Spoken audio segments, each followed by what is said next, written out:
नमस्कार दोस्तों, मराठा समाज का आरक्षण मांगना एक बहुत ही इम्पोर्टेंट और कॉम्प्लेक्स इशू है। ये समाज हिस्टोरिकली एक पावरफुल कम्युनिटी माना जाता था, लेकिन आज के टाइम में मराठा समाज ने आरक्षण के लिए मांग क्यों उठाई, इसके पीछे के कई रीजंस है और क्यों उन्होंने आरक्षण के लिए आवाज उठाई। अगर आपको भी इन सवालों के जवाब चाहिए और इस टॉपिक के अंदर की सच्चाई समझना चाहते हैं तो वीडियो को एंड तक जरूर देखें। चलिए शुरू करते हैं।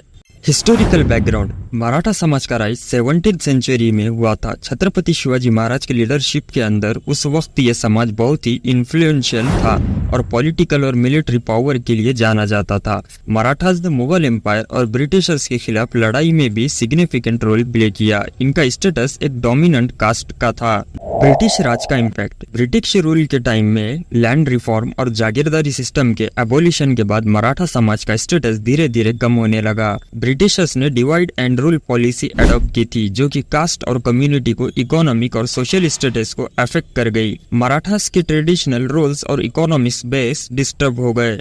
Post independence scenario. इंडिपेंडेंस के बाद मराठा समाज ने अपनी ट्रेडिशनल एग्रीकल्चरल और मिलिट्री रोल्स को कंटिन्यू करने की कोशिश की, लेकिन मॉडर्न एजुकेशन और इंडस्ट्रियलाइजेशन के आने के बाद उनकी इन्फ्लुएंस कम होता गया। उनकी मेजॉरिटी पॉपुलेशन और रूरल एरियाज में है, जहां पर एग्रीकल्चरल इनकम और अपॉर्चुनिटीज काफी लिमिटेड है।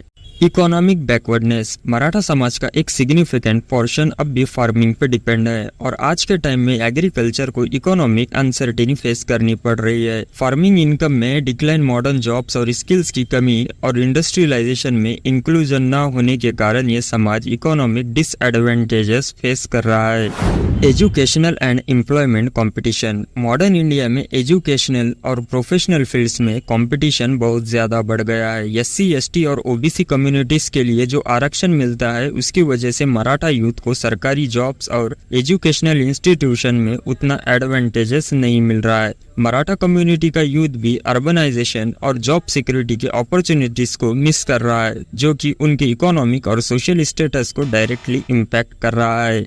आरक्षण की मांग और आंदोलन। मराठा समाज के आरक्षण के लिए आंदोलन की बड़े पैमाने पर शुरुआत 2016 के अराउंड हुई थी, जब मराठा यूथ के मैसिव रैलीज और प्रोटेस्ट ऑर्गेनाइज किए थे। उनका डिमांड था कि उन्हें भी एजुकेशनल इंस्टीट्यूशन और गवर्नमेंट जॉब्स में रिजर्वेशन मिलना चाहिए, क्योंकि वो भी आज के टाइम में इकोनॉमिक और सोशल बैकवर्डनेस फेस कर रहे हैं। महाराष्ट्र गवर्नमेंट का रिस्पॉन्स। मराठा कम्युनिटी के आंदोलन के बाद महाराष्ट्र गवर्नमेंट ने उन्हें socially and educationally backward class यानी कि SEBC कैटेगरी में डालकर रिजर्वेशन दिया, लेकिन सुप्रीम कोर्ट ने 2021 में ये डिसाइड किया कि ये रिजर्वेशन अनकॉन्स्टिट्यूशनल है, क्योंकि टोटल रिजर्वेशन का कोटा 50% से एग्जिट हो रहा था। Political factors. Maratha community Maharashtra politics में एक डोमिनेंट वोट बैंक है, इसलिए कई पॉलिटिकल पार्टीज उन्हें सपोर्ट करने की कोशिश करती है आरक्षण की इशू पर। ये इशू सिर्फ सोशल और इकोनॉमिक बैकवर्डनेस तक सीमित नहीं है, बल्कि इसमें पॉलिटिकल डायनामिक्स भी इन्वॉल्व है।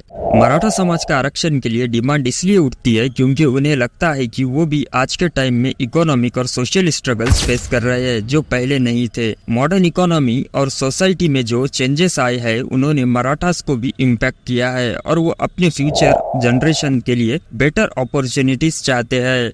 तो दोस्तों, ये थी हमारी डिटेल डिस्कशन मराठा समाज की बैकवर्डनेस और आरक्षण की इशू पर। आपका इस टॉपिक के बारे में क्या सोचना है? क्या आपको लगता है कि मराठा समाज को रिजर्वेशन मिलना चाहिए? अपने थॉट्स और सजेशन हमें कमेंट सेक्शन में जरूर बताएं। अगर आपको ये वीडियो इन्फॉर्मेटिव लगी तो लाइक बटन दबा देना, अपने दोस्तों के साथ शेयर करना और चैनल को सब्सक्राइब करना ना भूले, क्योंकि हम ऐसे ही एजुकेशनल और इंटरेस्टिंग टॉपिक पर वीडियोस लाते रहते हैं। मिलते हैं अगले वीडियो में, तब तक के लिए जय हिंद दोस्तों।